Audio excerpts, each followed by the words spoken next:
Hi hello வணக்கம் நண்பன் நண்பி நான் உங்கள் ரவி. இந்த ஓப்போ கிட்ட இருந்து இன்றைக்கி இந்தியன் மார்க்கெட்டில் ஓப்போ F23 5G இந்த ஸ்மார்ட் ஃபோன் லான்ச் பண்ணியிருக்காங்க. இந்த ஸ்மார்ட் ஃபோனை வெளில இருந்து பார்க்கும்போது 32 மெகா பிக்சலுக்கான selfie camera, 8GB RAM, 256GB storage எல்லாம் 25,000 கொடுத்துருக்காங்க அப்படின்ற மாதிரி இருந்தாலும் கொஞ்சம் உள்ள போய் பார்க்கும்போது தான் இந்த ஸ்மார்ட் ஃபோனுடைய ஆக்சுவல் உண்மைகள் என்ன அப்படின்றது தெரியுது. ஸோ அதை கொஞ்சம் வீடியோக்குள்ளே போயிட்டு பார்க்கலாம் வாங்க.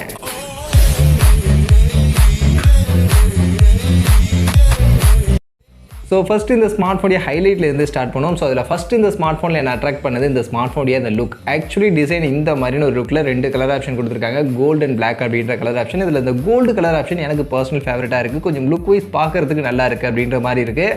மற்றபடி 192 கிராம்ஸ்க்கான வெயிட் அண்ட் 8.2mm திக்னஸோட ஒரு பிளாஸ்டிக் பேக்கான ஒரு ஃபினிஷோட தான் ஆக்சுவலி இந்த ஸ்மார்ட் ஃபோன் லான்ச் பண்ணியிருக்காங்க.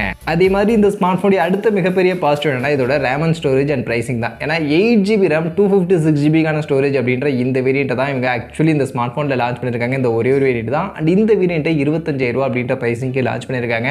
ஸோ 25,000 செக்மெண்ட்டுக்கு 8GB 256GB டைரக்டான வேரியண்ட்டை கொடுத்துருக்கிறது ஃபஸ்ட்டு பாசிட்டிவாக இந்த ஸ்மார்ட் ஃபோனில் இருக்குது. உண்மையிலே இது நல்ல விஷயம் தான். கொஞ்சம் ஹையர் ஸ்டோரேஜ் எதிர்பார்க்கக்கூடியவங்களுக்குலாம் இது நல்ல ஆப்ஷனாக கண்டிப்பாக இந்த ஸ்மார்ட் ஃபோனில் இருக்கும். இது போக இந்த வேரியண்ட் இந்த ப்ரைஸிங்க்கு இந்த ஸ்மார்ட் ஃபோனில் கொடுத்துருக்கக்கூடிய ஸ்பெசிஃபிகேஷன்ஸ் என்ன அப்படின்றது தான் மெயினான விஷயம். ஸோ அதில் இந்த ஸ்மார்ட் ஃபோனுக்கான டிஸ்பிளே அப்படின்னு பார்த்தீங்கன்னா 6.72 இன்ச்சஸ்க்கான சைஸில் ஃபுல் ஹெச்டி ப்ளஸ் ரெசல்யூஷன் ஒரு LCD பேனலுக்கான டிஸ்பிளே அப்படின்றது கொடுத்துருக்காங்க. ஸோ யூஸ்வலி ஓப்போவுடைய ப்ரீவியஸ் சீரிஸ் F21, F19 அந்த சீரிஸ்லாம் பார்த்தோம்னா AMOLED டிஸ்பிளே அப்படின்றது கொடுத்துருப்பாங்க.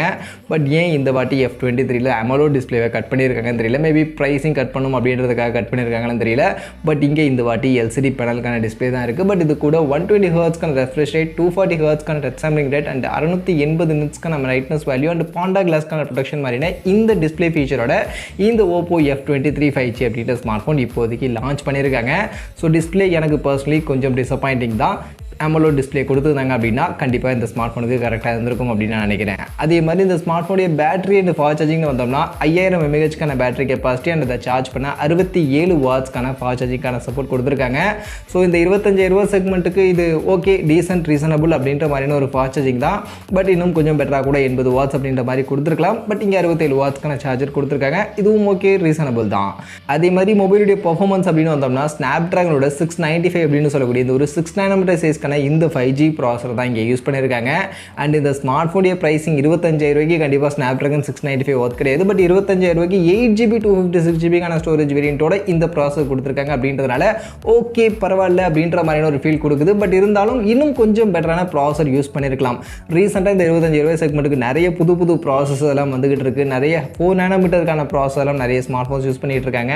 ஸோ அந்த மாதிரி கொஞ்சம் புது ப்ராசஸர் ஏதாவது யூஸ் பண்ணியிருந்தாங்கன்னா கொஞ்சம் பெட்டராக இருந்திருக்கும்னு நினைக்கிறேன். பட் இப்போதைக்கு ஸ்னாப்ட்ராகன் 695 இருக்குது. அண்ட் ஸ்னாப்ட்ராகன் 695 பொறுத்த வரைக்கும் ஓரளவுக்கு ஒரு மீடியமான பர்ஃபார்மன்ஸ் கொடுக்கும். ரொம்ப ஹெவியாக நம்ம பர்ஃபார்மன்ஸ் எதிர்பார்க்க முடியாது. அஃப்கோர்ஸ் ஓப்போவில் நீங்கள் எதிர்பார்க்கவும் மாட்டீங்க. பட் இருந்தாலும் சொல்கிறேன், பர்ஃபார்மன்ஸ்னு பார்க்கும்போது உங்களுக்கு ஓரளவுக்கு மீடியமான ஒரு பர்ஃபார்மன்ஸ் தான் கொடுக்கும். ரொம்ப ஹெவியான பர்ஃபார்மன்ஸ் அப்படின்றது இல்லை நீங்கள் எதிர்பார்க்க முடியாது. LPDDR4X UFS 2.2 ஸ்டோரேஜ்க்கான சப்போர்ட்லாம் இந்த ஸ்மார்ட் ஃபோனில் இருக்குது. அண்ட் 5G பேண்டுன்னு பார்க்கும்போது 9 5G பேண்டுக்கான சப்போர்ட்டோட இந்த ஸ்மார்ட் ஃபோன் இப்போதைக்கு லான்ச் பண்ணியிருக்காங்க. அதே மாதிரி ஓப்போ ஸ்மார்ட் ஃபோன் அப்படின்னு சொன்னால் எல்லாரும் எதிர்பார்க்கக்கூடிய ஒரு விஷயம் கேமராவாக இருக்கும். ஸோ அந்த வகையில் இந்த ஸ்மார்ட் ஃபோனுடைய கேமரா ஃபீச்சர் அப்படின்னு பார்த்தீங்கன்னா பின்பக்கம் 3 கேமரா கொடுத்துருக்காங்க. அதில் பிரைமரி 64 மெகா பிக்சலுக்கான பிரைமரி கேமரா அப்படின்றது கொடுத்துருக்காங்க. இது கூட 2 mega pixel mono sensor and 2 mega பிக்சலுக்கான ஒரு மைக்ரோ லென்ஸ் 40x ஜூமில் போயிட்டு நம்மளால் ஃபோட்டோ எடுக்கிறதுக்கான ஒரு மைக்ரோ லென்ஸ் 2 மெகா பிக்சலுக்கு இதில் கொடுத்துருக்கதா சொல்கிறாங்க. ஸோ 40x ஜூம் பண்ணி நம்ம ஃபோட்டோஸ் எடுக்கிறது அவங்க ஆக்சுவலி அவங்க காட்டக்கூடிய இந்த இமேஜெல்லாம் பார்க்கும்போது வேறு லெவலாக இருக்குது அப்படின்ற மாதிரி நமக்கு தோணும். பட் 40x ஜூம்லாம் கொடுத்தது ஓகே. பட் ஆனால் 2 மெகா பிக்சலுக்கான கேமராவில் போயிட்டு இதை கொடுத்து என்ன பிரயோஜனம்? ஸோ அந்தளவுக்கு கிளாரிட்டி கண்டிப்பாக கிடைக்காது. ஒரு 5 மெகா பிக்சலுக்கான இந்த மைக்ரோ லென்ஸோட இந்த 40x ஜூமோட இந்த இதை கொடுத்தாங்க அப்படின்னா கொஞ்சம் நல்லா இருந்திருக்கும்.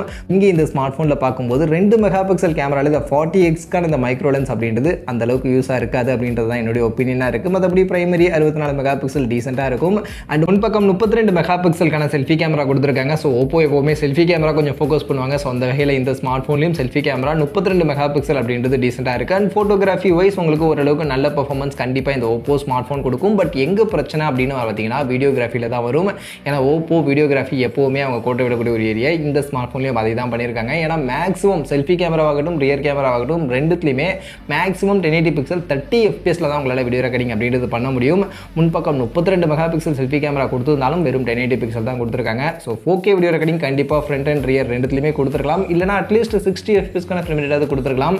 ஸோ எதுவுமே இல்லாமல் கொடுத்துருக்கிறது கண்டிப்பாக இந்த ஸ்மார்ட் ஃபோனில் நெகட்டிவாக இந்த செக்மெண்ட்டில் இருக்குது.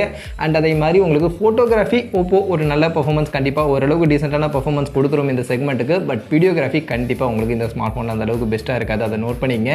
இது போக அதர் ஃபீச்சர்ஸ்னு பார்த்தீங்கன்னா உங்களுக்கு இங்கே side mounted finger print scanner தான் கொடுத்துருக்காங்க. இது போக 3.5 ஆடியோ ஜாக் இருக்குது. Android 13 ரன் ஆகுது. கலர் வாய்ஸில் ரன் ஆகும். ஸோ அதெல்லாம் ஓகே. அண்ட் 4 வருஷத்துக்கான அப்டேட் கொடுப்போம் அப்படின்ற மாதிரி சொல்கிறாங்க. ஸோ 4 வருஷம் லேக் ஃப்ரீயான எக்ஸ்பீரியன்ஸ் இந்த ஸ்மார்ட் ஃபோனில் எடுத்துக்க முடியும் அப்படின்ற மாதிரிலாம் சொல்கிறாங்க. அஃப்கோர்ஸ் ஓப்போடைய அந்த கலர் வாய்ஸ் அப்படின்றது ஓரளவுக்கு நல்லா இருக்கும், ஸ்லீக்காக இருக்கும், யூஸ் பண்ணுறதுக்கு நல்லாவே இருக்கும். மற்றபடி ப்ரைஸிங் நான் ஸ்டார்டிங்லேயே சொல்லிட்டேன். ஸோ இந்த ஸ்மார்ட் ஃபோனில் 8GB 256GB வேரியன்ட் 25,000 லான்ச் பண்ணியிருக்காங்கன்னு. ஸோ இதுதான் இந்த ஸ்மார்ட் ஃபோனுடைய மெயின் ஹைலைட்டாகவே இருக்குது. ஏன்னா 256GB அந்த ஸ்டோரேஜ் ஆப்ஷன் 25,000 கொடுத்துருக்காங்க. ஸோ ஹையஸ்ட் ஸ்டோரேஜ் ஆப்ஷன் இந்த செக்மெண்ட்டில் எதிர்பார்க்கக்கூடியவங்களுக்கு இது ஒரு நல்ல ஆப்ஷனாக இருக்கும். பட் அதை தாண்டி மற்றபடி இந்த ஸ்மார்ட் ஃபோனில் இருக்கக்கூடிய ஃபீச்சர்ஸ் பார்க்கும்போது இந்த ஸ்மார்ட் ஃபோனுடைய camera 32 mega pixel selfie camera மட்டும்தான் எனக்கு ஓகே அப்படின்ற மாதிரி இருக்குது. அதர்வைஸ் இருக்கக்கூடிய அந்த 120 ஹெர்ட்ஸ்க்கான LCD டிஸ்பிளே மெயினாக AMOLED டிஸ்பிளே கண்டிப்பாக இந்த ஸ்மார்ட் ஃபோனில் கொடுத்துருக்கணும். ஸோ அது இல்லாத நெகட்டிவாக இருக்குது. அதே மாதிரி Snapdragon 695 25,000 செக்மெண்ட்டுக்கு அந்த அளவுக்கு ஒர்க் கிடையாது. கண்டிப்பாக இன்னும் பெட்டரான ப்ராசஸ் கொடுத்துருக்கலாம். ஸோ இது ரெண்டு மட்டும் கொஞ்சம் அப்கிரேட் பண்ணி கொடுத்துருந்தாங்க அப்படின்னா கண்டிப்பாக ஓப்போ கிட்ட இருந்து ஒரு சூப்பரான ஸ்மார்ட் ஃபோனாகவே இருந்திருக்கலாம். பட் இப்போ பார்க்கும்போது இந்த செக்மெண்ட்டில் ஓப்போ கிட்ட இருந்து ஒன் ஆஃப் த ஸ்மார்ட் ஃபோனாக இருக்குது. ஒரு ஹையர் ஸ்டோரேஜ் ஆப்ஷன் வேணும் அப்படின்னு எதிர்பார்க்கக்கூடியவங்க வேணும்னா கன்சிடர் பண்ணலாம். அதர்வைஸ் அந்தளவுக்கு ஒன்றும் பெருசாக இந்த ஸ்மார்ட் ஃபோனில் இல்லை.